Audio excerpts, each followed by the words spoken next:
Big Blue View viewers, readers, listeners, Nick Filato here to go through some of these possible missed opportunities by the New York Giants offense in this 48-22 pretty disconcerting loss at the hands of the Philadelphia Eagles. Look, Brian Daboll on Monday, he discussed with the media how the Giants may have had some missed opportunities, and for one reason or another, the Giants just could not capitalize on them. Let's get to the bottom of those reasons. But first, here's the clip from Brian Daboll. Three more, Bob Brookover. Hey, Brian. Hey, Bob. And obviously, big discrepancy yesterday was their ability to make explosive plays, and it's something that if you look at through the course of the season, they've also had a much better capacity of doing. Is that something that you guys really need to figure out going forward, and how hard is it to become a team like that? Explosive plays help. It's probably one of the top 5 things when you win the explosive play battle that puts yourself in position. That wasn't the only area that we got beat in there, Bob. Third down, rushing. It was pretty much all the way around yesterday. But, yeah, explosive plays help. They help you when you're on offense, and when you can and stop them and prevent them, they help you on defense. To go consecutively 12, 13, 14 play drives, usually have to have a lot of things that go right, and inevitably if you have one thing go wrong, it puts you behind the sticks, and now you're in some passing situations that it's harder to convert on. So big plays definitely help. Is that something though that you can't really address in the middle of the season? It gets addressed after season. You have what you have right now, and you worry about that. No, we always look. Not that we've created a bunch of them, but we always look for ways to try to do it. And there's a variety of reasons. Yesterday, you go back and take a look at the tape. We had some opportunities, where we were behind the defense, I'd say 4 or 5 times for big plays. And for one reason or the other, just couldn't capitalize on it. Look, it's no secret right now. The Giants offense has stagnated. The things they were doing earlier in the year, defensive coordinators have caught on to that now. In the last 6 games, the New York Giants have finished with a negative offensive EPA per play in 5 of them. The only game where they didn't was the Houston game. They are straight up on the struggle bus right now. And don't even get me started on explosive plays. The New York Giants right now, think about all the pathetic offenses around the league. The New York Giants rank dead last in explosive plays overall and explosive plays through the air. They are just not generating anything of 20-plus yards or more at any sort of consistent rate. And what does that allow defenses to do? It really allows defenses to focus on the rushing attack, focus on Saquon Barkley, and if the Giants can't run the football, then they can't pass the football, because most of the explosive plays that they have had through the air have come off of the play action boot, and things of that nature. So the Giants need to find a way to stress defenses vertically to hopefully open up some more rushing lanes for Saquon Barkley up front, and to just add a different element to this offense, because the run blocking has been inefficient, but the pass blocking has been even worse. Look, the Philadelphia Eagles only blitzed 23% of the time against the Giants because, A, they had a huge lead. They didn't really have to dial up the pressure. The Giants were throwing a lot in the second half, so you just play soft zone, keep everything in front of you. But still, the Eagles got pressure on Daniel Jones and Tyrod Taylor at a 53% clip. That's a 30 percentile disparity. And just a few short weeks ago against the Dallas Cowboys, they blitzed 11% of the time in that second matchup and pressured the Giants 52% of the time. This pass blocking has been a huge issue for the quarterbacks, and it was a big reason why the Giants couldn't capitalize on some of these potential explosive plays that Brian Daboll was referencing. It's not always on the protection, but the protection was not great. And we're going to get into those plays, at least maybe the plays that Brian Daboll was referencing right now. So let's do that. This is the Giants' first drive, a 3rd and 17. The Giants are going to come out with 2 receivers outside the numbers, and we're going to get double moves from the New York Giants with Isaiah Hodgins and Darius Slayton. And this is definitely one of the possible explosive plays that Brian Daboll was referencing, because the Giants are going to have one-on-one matchups against Isaiah Hodgins and James Bradberry, and then Darius Slayton and Darius Slay. And if you look at the defense pre-snap, it appears like the Eagles are in a quarters cover 4 type of look, 3rd and long. Kind of makes sense. But what happens is this second level defender is going to drop to a deep 3rd, middle of the field. Closed look. You're going to have these two take the outside receivers, and then the two possible safeties who look like they're in quarters, they're going to drop down to the sticks and play the chains. And also this player is going to drop off into coverage off the line of scrimmage, and it's going to be a 4-man pass rush by the Philadelphia Eagles, and you're going to see this double moves, just fake the stick, and I'm really impressed with Isaiah Hodgins' route. We'll go through that right now. Let me just watch the play. Let everyone see it. Look how much separation Isaiah Hodgins creates against James Bradberry on this double move. And let's see how he does it. He is selling this vertical release very well. Watch that forward lean. James Bradberry is buying that he's running vertical, and then Isaiah Hodgins just throttles down. That's going to force James Bradberry to stop. And you could see just the little subtleties in this route from Isaiah Hodgins. He has this foot angled inward like he's about to break inside or come back in this direction. His head, his shoulders, everything is turned, and that's going to force James Bradberry to drive off that outside foot and come right down. And Isaiah Hodgins just runs right past him, and he has all of this space. You can look, this is the middle of the field closed safety. Obviously, there's no way this guy can get over here. So James Bradberry is toasted, and Bradberry did not have a great game in this matchup. He was the culprit in a lot of these possible explosive plays. Hodgins cooks him on this one, but Daniel Jones unfortunately gets sacked by Hassan Reddick. Evan Neal gets beat inside. You can see Evan Neal's trying to match him. He opens his hips, and then Hassan Reddick looks like he's hip to hip, like he can win around the edge. Evan Neal goes crisscross applesauce with his feet, does a double punch, and then his momentum just gets taken up the pass rushing arc, and Hassan Reddick just goes right back inside. Excellent play by Hassan Reddick to just stop on a dime, use his hands to break the contact of Evan Neal, and Evan Neal just can't give a pass rusher like Hassan Reddick this easy of a go to the inside. Daniel Jones ends up getting sacked. It seemed like Jones might have been bailing anyways, or at least stepping up into the pocket, but if we look at Daniel Jones' eyes at the snap, catches the ball, he's scanning to see the safety, and he sees this player bail. This is something the Giants took it, or at least attempted to take advantage of in this game. Remember that deep post to Isaiah Hodgins that I think in the next drive that appeared like Daniel Jones was throwing it in the double coverage. It was the same coverage type with this guy bailing and then Isaiah Hodgins having inside leverage against cornerback that he's against, but that wasn't one of the explosive plays that Daboll was referencing. This ends up going for a sack because Evan Neal lost, but if you just go back to this play, Isaiah Hodgins in a one-on-one matchup against a good cornerback in James Bradberry, absolutely toasted, absolutely cooked, and that was a missed opportunity by the New York Giants offense. Here's a 1st and 10 in the second quarter. Pre-snap, we have a quarters look from the Philadelphia Eagles, and it's going to be quarters, only James Bradberry is going to be in Meg coverage, man everywhere he goes, against Darius Slayton. You can see the route concepts. I like this type of route concept against this Philadelphia Eagles against a quarters look, especially when you may suppose that James Bradberry is going to be in Meg on Darius Slayton, who's just going to run this quick under, and the missed receiver, if you will, is Daniel Bellinger on a 7 route that gets isolated against this safety. You can see this safety is more towards the hash than he is the number, so Bellinger is going to have a ton of space. The Eagles also drop Josh Sweat off the line of scrimmage into kind of like a flat, and they blitz this defender right through the A-gap, which puts pressure on Daniel Jones. You'll see that real quick. He goes right through the A-gap against Nick Gates. We're going to have a search route, a wave route, whatever you want to call it, from Richie James, and then a post-corner type of concept from Kenny Golladay with the running back releasing into the flat. But Daniel Bellinger was open.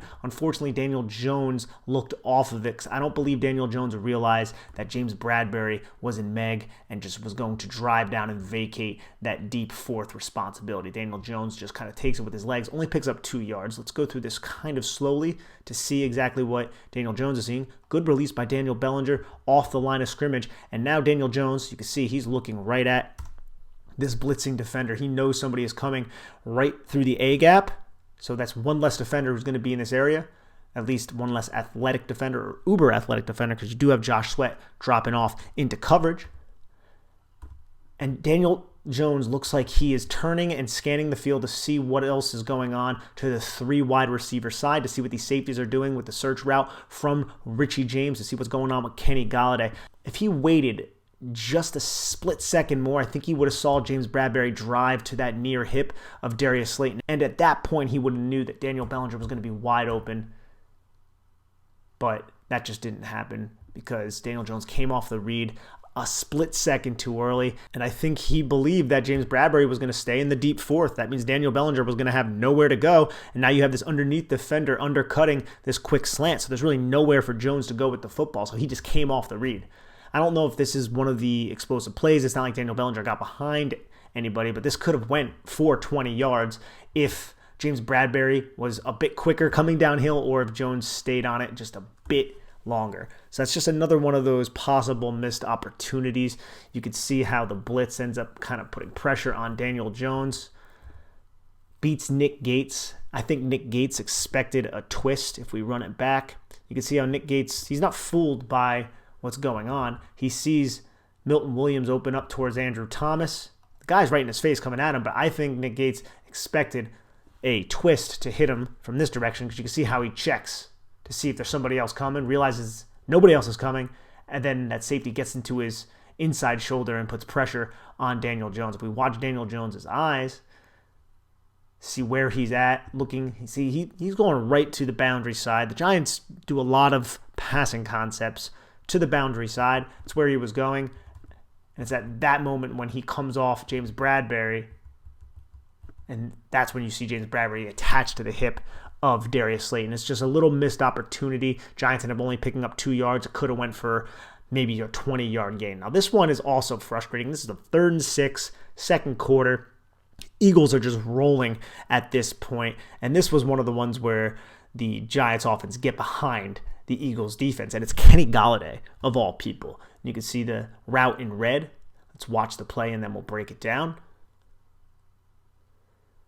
Out and up move by Kenny Golladay. And you can see the middle of the field safety because it's too high pre-snap, right? Looks too high, but this player is going to rotate down over to the strong side. So you have strong side rotation from the safety, and then 32 is going to rotate more to a center field type of role. So it's going to be middle of the field close. And you have James Bradberry against Kenny Golladay. We know good amount about Kenny Golladay up to this point. He's not somebody who's going to cook anybody, but if you design these double moves and he sells it, then you can gain vertical leverage, and that's exactly what happens against James Bradberry. Not to mention you have Richie James running a beautiful route out of the slot and having some leverage against this slot defender. It's not a ton, but a good throw, well-placed throw would have, I think, been a success for Richie James. So you have a pretty damn good concept for the New York Giants to the field side with one guy streaking open and another coming open. That's a nice route, quick by Richie James. A lot of ankle flexion to bend that tightly to create that separation, have Kenny Golladay clear out. But Daniel Jones ends up getting hit and delivering a ball to Daniel Bellinger, who gets killed himself. You can see Jones doesn't even have the time to throw the football to Kenny Golladay. Goes into the mesh point. He's looking at Kenny Golladay. He sees the safety rotating in this direction. He knows he's going to have that out and up, but I don't know what's up with this Giants protection in this game specifically. Even 4-man pressure, they just can't pick up the twists. Evan Neal and Mark Lewinsky are just not on the same page, and this wasn't the only play where this happened.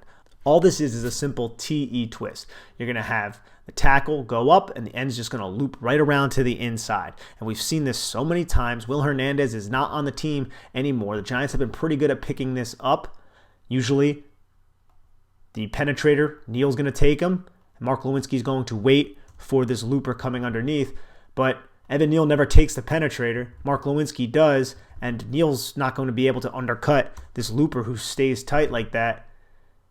Daniel Jones has pressure in his face, and the only thing he could do is throw this football to his rookie tight end who ends up getting annihilated by an Eagles defender. Just look at Kenny Golladay one more time creating vertical separation just because this is not something that happens often.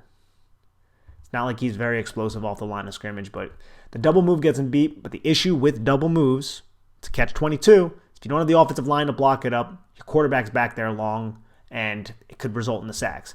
But you can even see here, that wasn't necessarily the case. The pressure was pretty immediate on Daniel Jones because the Giants' protection failed to pick up a simple twist up front. Here's another play where Richie James gets some leverage on this safety who gets isolated against him, but Daniel Jones checks the football down to Matt Breida. We can run it. The Eagles are going to go into a cover 3 match. This safety is going to rotate down to look at Daniel Bellinger. Anybody who's going to release outside, you're going to have Meg coverage again with Darius Slay on Darius Slayton. Then you're going to have the middle of the field closed safety, deep third against Isaiah Hodgins. For James Bradberry, you can see 2 deep horizontal crosses. It's something the New York Giants run quite often. But Jones goes with this check down. But if we look at how Avonte Maddox passes Richie James off, TJ Edwards doesn't take underneath or anything like that. It's like he gets passed off right to this safety, but this safety's hips are turned inward. He's in no position to guard a hard cut on a horizontal plane like Richie James is about to pull off right here. And you could see Richie James runs like this. This safety is going to be able to make the tackle. It's not going to go for a touchdown. That's still a big chunk play for the New York Giants because Darius Slay vacated his own because he's in Meg coverage. And then the safety, who kind of replaced him, is paying attention to the underneath route of Daniel Bellinger. So now you have this giant open space with a safety who's already beat in this direction and about 5 yards of cushion for Richie James to kind of run over here and the ball to get placed somewhere in this area for James to run underneath it and then go out of bounds. But the throw is never made. You can see how James just has that kind of leverage to the outside, also underneath, all this space to operate in. But Jones checks it down to Matt Breida. You can see you have the middle of the field closed. This safety rotates down. You have Daniel Bellinger. But I feel like Jones gets a little bit happy feet by this defender who seems to close in, so he steps up into the pocket, and it's at that point where he decides just to check it down. And if you watch when he checks down, Richie James isn't even coming across this mesh at this point, right? So Jones didn't even have an opportunity to see what exactly was going down at this depth of the field. We could see it maybe a little bit better from the end zone angle. What happened with the pressure? Evan Neal just loses his outside shoulder. It's right when Daniel Jones hits his back foot. He's under pressure and he's going to step up and he's going to think about running and he's looking for his check down option. In this situation, a 2nd and 10, you want to set up a 3rd and manageable. I get that. That's totally understandable. Richie James is actually finally going into his cut, so it's not like he really has the time to deliver that football near or outside the numbers. Because that pressure is there, Jones does a pretty good job stepping up in the pocket too and resetting his feet. And I love that little shoulder move. That's a pretty good job by Jones to maneuver the pocket. It's just unfortunate that he has to get rid of the football so quickly because the Giants might have had a little bit more beef on the bone if Jones had a little bit more time to deliver that football to Richie James going into space. But let's see exactly what went on with Evan Neal here, who's just had a really bad game. He gets tight end help from the wingback, from the H-back, from Daniel Bellinger, the sniffer, whatever you want to call him. And he gets chipped right there, and right as Daniel Bellinger passes him off, Evan Neal kind of has this defender in his chest, and he's just getting backed up, and he just gives up the shoulder. Just gives up his outside shoulder. You can see how the defender grabs cloth to the inside and then just kind of works his way right through the outside shoulder. It seems like, similar to Mark Lewinsky, it's that soft outside shoulder that's been an issue for the New York Giants all year.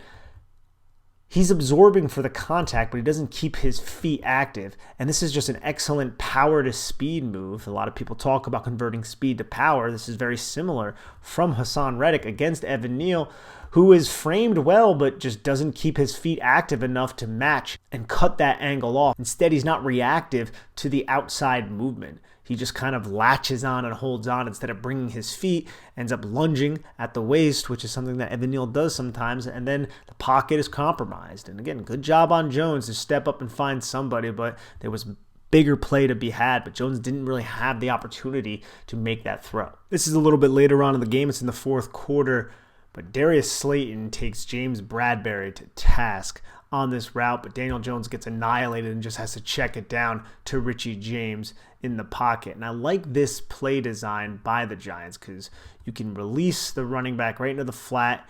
You just use your speed to try to take the top off the defense, and then you just have two routes coming over the middle of the field. Just could be a high-low if this is zone, but what it does whenever there is a man type of coverage or a match, Isaiah Hodgins can just create a pick, which essentially is what he does, because this player engages Isaiah Hodgins, and then Isaiah Hodgins does a really good job fighting through that contact and then basically creating a wall for Richie James to just work underneath. Gary Brightwell's route's going to vacate this underneath defender, so now you have an open Richie James with this player having to work over the top of Isaiah Hodgins. So I really like this type of route design from Mike Kafka, from the New York Giants, even though this is in garbage time. And if you want to see James Bradberry get cooked a little bit more, happens for Darius Slay. Darius Slay releases inside, goes back up to the top of the numbers, and gains a step on him. Watch the route. Goes to engage James Bradberry. James Bradberry initiates the contact, but good balance by Darius Slayton to recollect and then create separation. And if we watch this from the end zone angle, Nick Gates loses. And Nick Gates did not have his best game since his return, I would say. Because Javon Hargrave, Nick Gates goes to punch. Javon Hargrave catches the hands, lifts up, and you can see right at this moment, Javon Hargrave's inside arm is on the upper deltoid of Nick Gates. Nick Gates has no control, and just the sheer power of Javon Hargrave gets Nick Gates back on skates. And then he pressures Daniel Jones and hits him. Good job by Jones to get rid of the football. And here's just one other play that could have been an opportunity for the New York Giants, but Jones gets hit once again. And the player we want to pay attention to is the post wheel, and it's Isaiah Hodgins once again, who I feel like is a pretty good wide receiver for the New York Giants, all things considered. What I mean by post wheel, you have this 3-by-1 set with Vinette on the backside, and you're going to get a post from the number 1 with a wheel route from the number 2. So this is a good concept against quarters type of team. Jonathan Gannon likes to run a lot of quarters, and you can see if Daniel Jones had a little bit more time, Isaiah Hodgins could be coming open there. It's a little bit difficult to know just because both of these safeties, who are two read safeties, are going to read the release of the number 3. The number 3 is going to sit here, and that's going to force these safeties to react, especially when they're looking through Richie James and they can see Daniel Jones reacting to Richie James's route. So it's plausible that if James just sat, maybe only one of these guys take it and the other one would be a little bit more cognizant of what's going on at the other end of the field. But watching the play, it does seem like you have pure focus on Richie James, and it's a one-on-one matchup between Slay and Isaiah Hodgins, because you can see how they don't switch, they don't banjo the Eagles here. Avonte Maddox flows over the top to take the wheel route, and then that's going to force Darius Slay to take Isaiah Hodgins, and you can see Darius Slay is kind of on the bottom of the numbers. Isaiah Hodgins is a little bit inside. I know that might not seem like much, but that can go a long way when you're running a deep post and these safeties are occupied by the OTB route of Richie James. And also, if you look at the stem of Isaiah Hodgins, meaning the release off the line of scrimmage, it's not leaning inward, it's not even straight vertical, it's slightly angled to the outside to open up Slay and give him a little bit more leverage.